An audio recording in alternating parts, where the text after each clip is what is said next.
Olá pessoal, vamos continuar nossas aulas nessa disciplina de imunologia aplicada à odontologia. E hoje nós temos uma aula muito relacionada ao que vocês vão lidar quando formados, que é essa doença infecciosa muito conhecida, que é a cárie dentária. Então hoje nós vamos falar um pouco sobre de que forma esse processo ocorre e de que forma o nosso corpo trabalha para combater essa doença tão importante para nós cirurgiões dentistas ainda hoje no Brasil. Então, nós vamos iniciar com os objetivos de aprendizagem, é exatamente o que vocês precisam aprender, né, ao final dessa aula, buscar nos livros, buscar nos artigos, né? Não existe um capítulo do ABAS específico para isso, mas existem vários artigos interessantes que falam desses temas que nós vamos trabalhar hoje, né? Além dessa aula como referência. Então, definir a cárie, explicar a multifatorialidade da cárie, compreender a teoria acidogênica e a produção das cavitações do processo carioso, entender a razão da cárie ainda ser um problema de saúde pública no mundo, mas sobretudo no Brasil, conceituar o que são biofilmes microbianos, reconhecer a importância desses biofilmes, descrever as etapas da formação de biofilmes, as moléculas envolvidas. É importante que vocês compreendam quais são as moléculas que estão interagindo para a formação do biofilme oral. E depois descrever as atividades, na verdade, as respostas imunológicas, inatas e adaptativas, sobretudo contra os estreptococos, e explicar o atual estado das vacinas, né, para cárie. Por que ainda nós não temos uma vacina que resolva esse problema, né? Então, a cárie, o termo ele vem do latim, né? Cariosus, que significa destruição ou putrefação, né? Na nossa odontologia, conhecemos cárie dentária como uma doença infecciosa crônica, desencadeada por fatores que interagem conjuntamente. Micro-organismos, inicialmente micro-organismos, substrato, no caso aqui a dieta, né, rica em sacarose, e o hospedeiro.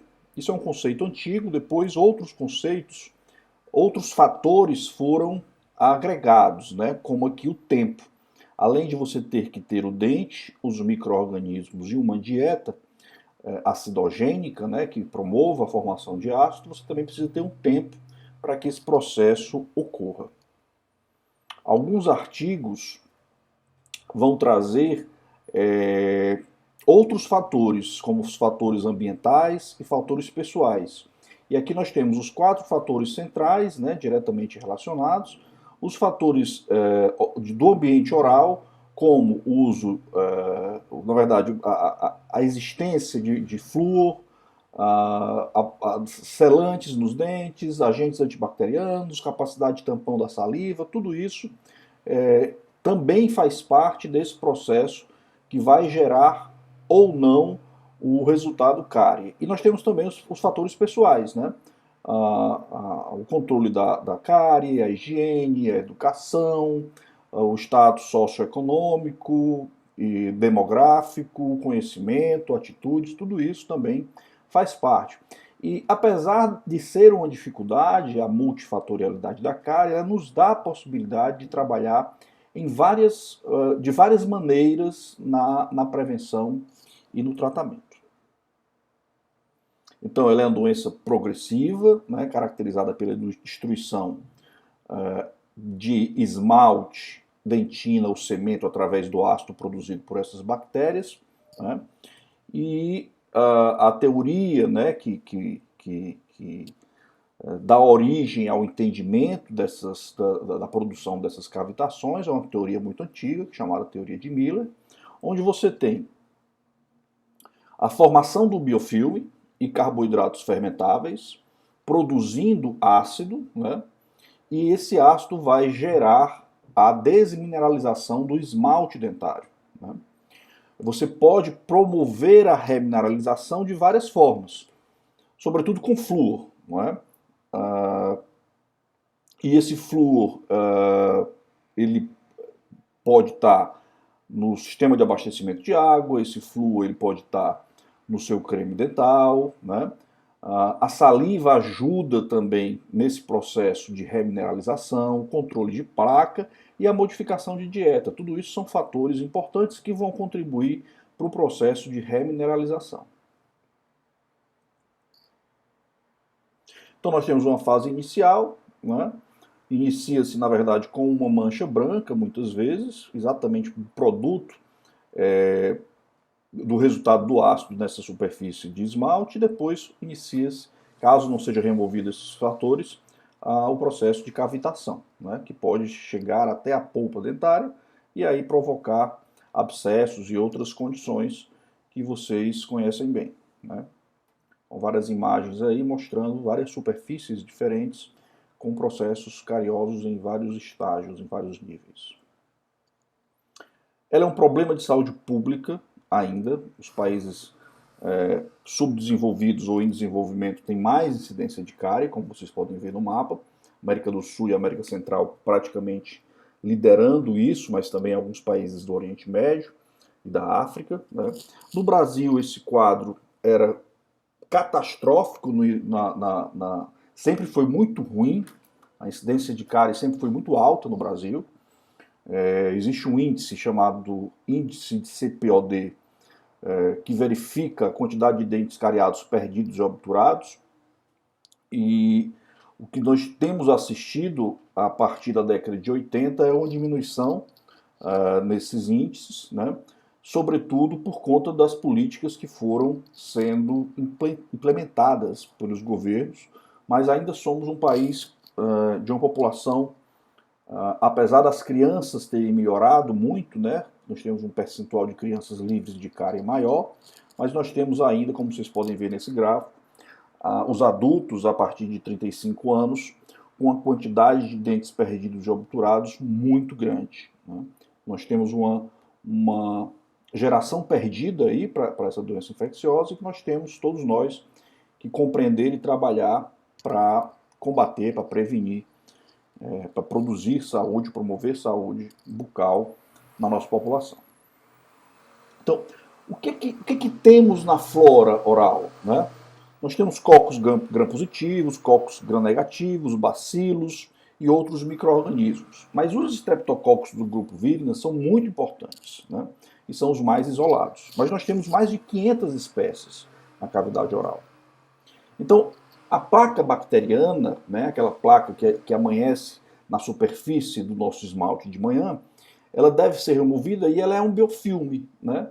Os biofilmes eles se iniciam através da adesão das bactérias a uma superfície, aqui no caso a superfície do dente, coberta por essa película adquirida, é a fase inicial, não é?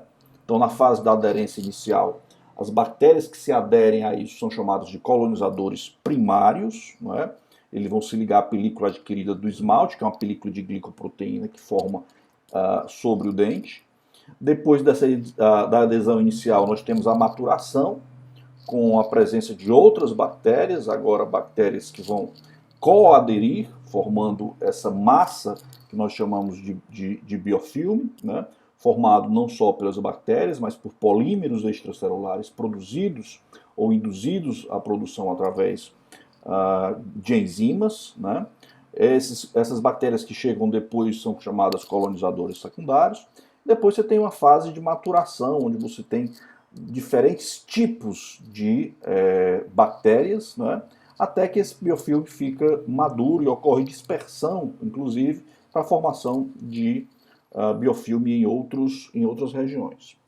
Então, no indivíduo saudável, existe uma película sobre os dentes, que é chamada película adquirida do esmalte, que facilita a adesão bacteriana, inicialmente de cocos e bacilos gram-negativos.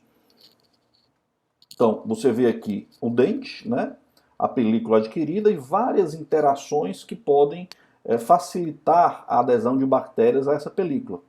Eu chamo a atenção aqui para as adesinas, que são proteínas que se ligam a carboidratos e elas permeiam, facilitam esse processo da adesão inicial. Existem várias adesinas dessas já descritas para várias bactérias do grupo Víridas. Então nós temos a família dos antígenos 1, 2, proteínas ligantes de amilase, lectinas de superfície, e cada uma delas tem um alvo, né? Por exemplo, aqui as proteínas da família dos antígenos 1, 2, o receptor dela é a aglutinina, ela é uma aglutinina da saliva, né? Proteínas ricas em prolina e colágeno é o receptor onde elas se ligam, né?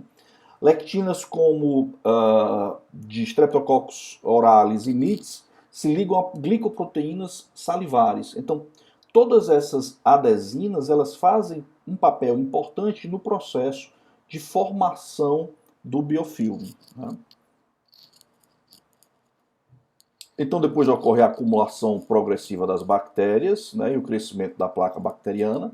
Então, existem vários artigos, como esse que está aí na tela, que cita isso, né, que demonstra isso, que inicialmente você tem aqueles iniciadores e depois você tem os colonizadores secundários. E depois de formado esse biofilme, né, você tem uma estrutura onde você tem canais e projeções, e você cria microambientes localizados. E esses microambientes, quando você vai analisar, por exemplo, quanto mais interno dentro da placa dentária, você vai ter menos nutrientes, vai ter menos possibilidade de encontrar moléculas de oxigênio, e aí por isso que as bactérias que estão mais profundamente no biofilme realizam a respiração anaeróbia, né, produzindo lá o ácido. Por isso o pH mais internamente é menor, né? Ele é mais ácido, né? E o acúmulo de produtos metabólicos fica maior exatamente nessa parte mais interna do biofilme, né? Então nós temos o que nós chamamos de superfície biofilme sadio, né? Placa dental associada à saúde. Quando você tem uma alteração, isso pode ser por pressões ecológicas, ambientais e imunológicas, né? Pode ser por conta de um tipo de bactéria, pode ser por conta da quantidade de açúcar, pode ser por conta por algum defeito na resposta imunológica, você cria uma placa dental associada à mucosa. Então aqui, só para vocês terem uma ideia, esses pontinhos amarelos são polímeros de monossacarídeos, no caso aqui de glicanos, né? E nós temos, na verdade, as bactérias têm adesinas que se ligam a esses glicanos. Então esses glicanos, eles acabam sendo uma forma de teia, não é? Que ajuda a agregar essas bactérias, né? E aqui nós estamos vendo também aqui na parte de cima uma adesina se ligando a um carboidrato na superfície lá do dente recoberto por película adquirida de esmalte, né? Então essa imagem é para mostrar a importância desses glicanos, né, produzidos por essas glicosiltransferases do S-Multas, por exemplo, que ajudam à formação do biofilme. Então, essas adesinas ajudam a fixar as bactérias, né? Então você tem aqui o dente, mais uma vez, para ficar bem explicado, a película adquirida aqui em verde, há âncoras aqui na película e as adesinas das bactérias utilizam essa âncora para se fixar. A sacarose, ela, através da glicosiltransferases, que são enzimas produzidas por algumas dessas bactérias, geram o que nós chamamos de polímero extracelular, que está aqui representado em azul. E aí, a fermentação da glicose, especialmente por bactérias que estão mais internamente, começa a produzir ácido e ocorre a geração da cavitação, né? O meu grupo de pesquisa tem trabalhado com isso, com biofilmes orais, há muito tempo. Esse é um dos primeiros trabalhos que a gente publicou. A inibição in vitro da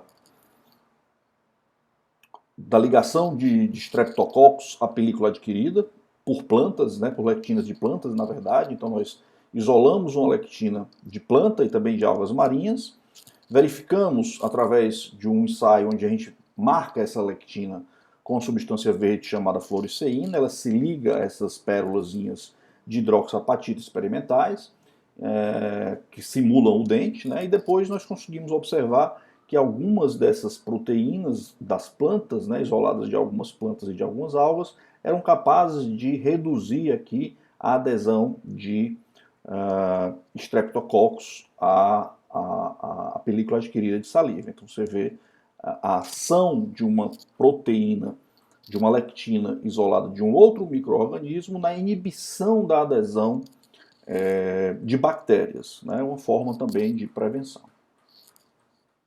Bom, e de que forma a resposta imunológica atua para combater a cárie? Porque a cárie existe, mas existe uma defesa contra essa doença infecciosa, né?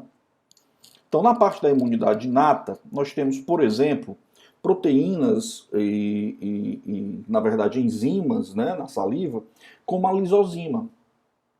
Se vocês observarem as bactérias gram-positivas, né, onde estão aí os streptococcus, os estafilococos, elas possuem parede celular que é formada por esses dois monossacarídeos ligados, né, que é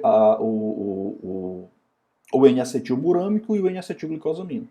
Então, essa parede da bactéria, através de uma enzima que nós desenvolvemos para a defesa, que é a lisozima, ela quebra essa parede. E uma bactéria sem parede celular, ela acaba sendo destruída. Então, é uma forma de você prevenir, né, a infecção. Mas nós temos outras formas, como a lactoperoxidase, a lactoferrina, que sequestra o ferro e faz com que as bactérias não consigam esse elemento que é muito importante para o seu crescimento. Nós temos ainda na saliva propriedades de tamponamento, ou seja, de manutenção de pH, através do fosfato, do bicarbonato, da cialina, não é? Tudo isso também faz parte da imunidade inata. Esse é um artigo que mostra alguns dessas proteínas, né, dessas glicoproteínas salivares, que geram defesa na imunidade inata. Então você tem aqui, por exemplo, a mucina, nesse exato momento, uma batida aqui, uma obra. Vamos ver se diminui aqui para a gente continuar.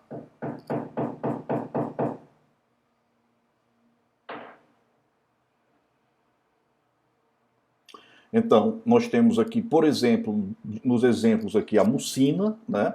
A mucina é uma proteína produzida pelo glicocálix das nossas células.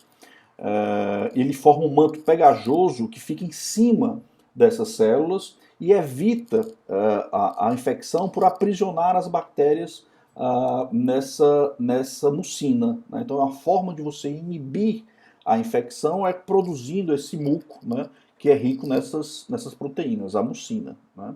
As proteínas ricas em prolina também estão presentes na saliva e têm papel cálcio dependente no processo de mineralização.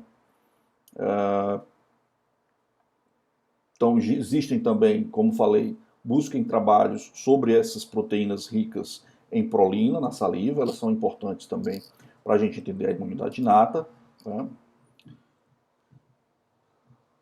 Temos algumas outras glicoproteínas salivares, como a EPGP, que vocês estão vendo aqui, a interação da glicoproteína com bactérias como Streptococcus salivários. Então são também proteínas salivares que ajudam no combate a essas bactérias na imunidade inata. E a aglutinina, né, que é uma proteína glicosilada.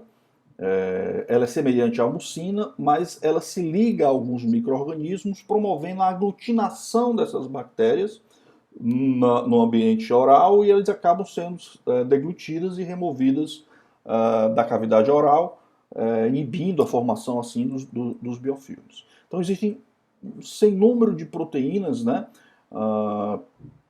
peptídeos antimicrobianos, né, você vê aqui a fonte de cada uma delas: glândulas salivares, submandibular maior do que sublingual, no caso aqui das cistatinas, lactoferrina, todas as glândulas produzem, lactoperoxidase, catalicidinas, produzidas também pelos neutrófilos. Então, essa tabela é muito rica porque traz muitas das glicoproteínas que têm um efeito de proteção contra a cárie. Ainda temos a ativação do complemento pela via alternativa, né, na imunidade inata. A gente sabe que o complemento ele está presente nos tecidos, né, no sangue e nos tecidos, e pode, no processo inflamatório, ser importante na eliminação de bactérias. Por quê? Porque nós temos como consequência da ativação do complemento a opsonização, ou seja, a cobertura de bactérias pelo C3b, que é uma proteína do complemento que está clivada, né? Por isso que ela tem o nome de B, o complemento 3B, né? C3b, que tem a função de opsonização. C3a e C5a promovem a inflamação, que é importante em determinado momento, e a lise dos micro-organismos através do complexo de ataque à membrana. Temos ainda a fagocitose, que isso que vai acontecer no tecido periodontal, né? E o macrófago ativado também pode ser ativado pelo C3A e pelo C5A, que são aquelas frações das proteínas C3 e C5 que promovem a inflamação vindos da imunidade inata. Imunidade adaptativa, a gente tem produção de anticorpos, né? Fixação do complemento também, pela via clássica, e o processo inflamatório. Então, muitos antígenos que estão presentes na placa bacteriana são T-dependentes. A gente já discutiu isso nas aulas passadas, ou seja, se são T-dependentes, estimulam linfócitos T e estimulam linfócitos B a produzir anticorpos de alta afinidade. Então, eles passam por processamento, já pelas células apresentadoras de antígeno, né, até a produção de linfócitos T citotóxicos e auxiliares. As gram-negativas que existem na placa podem também, via LPS, estimular de forma policlonal os linfócitos B1, e tudo isso faz parte do processo de desenvolvimento de resposta imune adaptativa a bactérias da cárie. Então, as imunoglobulinas, como a IgA secretória, né, a IgA é a imunoglobulina das mucosas, ela pode ser liberada na cavidade oral como forma de dímero, e ela tem altas concentrações na saliva, e esses plasmócitos estão presentes nas glândulas salivares e compõem a saliva a produção dessa IgA, né? Atua principalmente a nível de placa subgengival, supragengival, cobrindo as superfícies bacterianas, impedindo a aderência à película adquirida. Então veja como é importante a IgA, porque ela se liga nas bactérias e as bactérias não conseguem se ligar ao biofilme, né, ou à película. A IgA secretória é também uma aglutinina extremamente eficiente, ou seja, além de inibir a bactéria, ela aglutina essas bactérias, né? E aglutinando, as bactérias perdem a sua capacidade de infecção.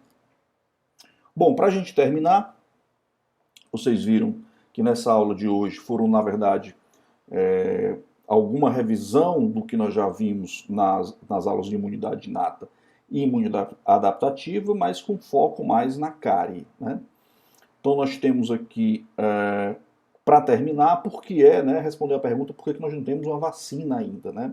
O Streptococcus mutans ele tem esse nome exatamente porque ele muta muito algumas de suas proteínas. Nós temos uma quantidade enorme de fatores de virulência relacionados a essa bactéria, que é muito importante, né? Então nós temos antígeno 3, antígeno 2, glicosiltransferase, e todas essas proteínas elas são importantes na formação, no desenvolvimento de vacinas, né? Então a gente tem a imunização ativa, né, onde você estimula, né, a formação de anticorpos, né? Então aqui a glicosiltransferase sendo um alvo para isso, e aqui a gente vê antes da vacina a quantidade de IgA na saliva e depois da vacina a quantidade depois de 4 meses, e a gente vê que há um pico e depois há uma redução da produção dessa IgA.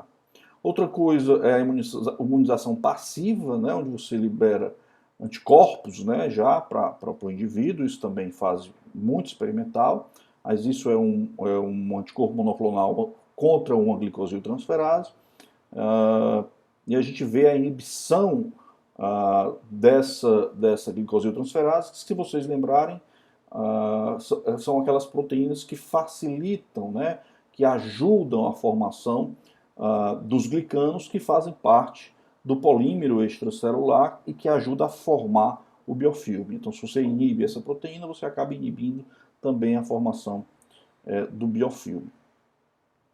A gente encontra muitos artigos, repito, pesquisem sobre a formação ou desenvolvimento de vacinas, né? Aqui é o uso da flagelina, que é uma proteína, aumentando a resposta da IgA numa vacina anticárie. Você vê aqui a quantidade de IgA produzida quando você induz o indivíduo com a flagelina, né? Os gráficos mostram claramente uma quantidade maior de IgA, e também a quantidade de bactérias, né? Quando você trata esses indivíduos com a vacina e a flagelina, né? A quantidade de bactérias diminui. Então existem várias formas, várias tentativas, né? Não conseguimos ainda ter uma vacina universal, mas nós temos aí vários estudos, vários trials que demonstram a importância de se manipular a resposta imune para se buscar uma estratégia de prevenção ou mesmo buscar uma forma de terapia para a cárie dentária. Ok? Anotem as dúvidas, pesquisem outros artigos e na terça-feira a gente tira as dúvidas que vocês tiverem sobre esse assunto, ok? Bom estudo!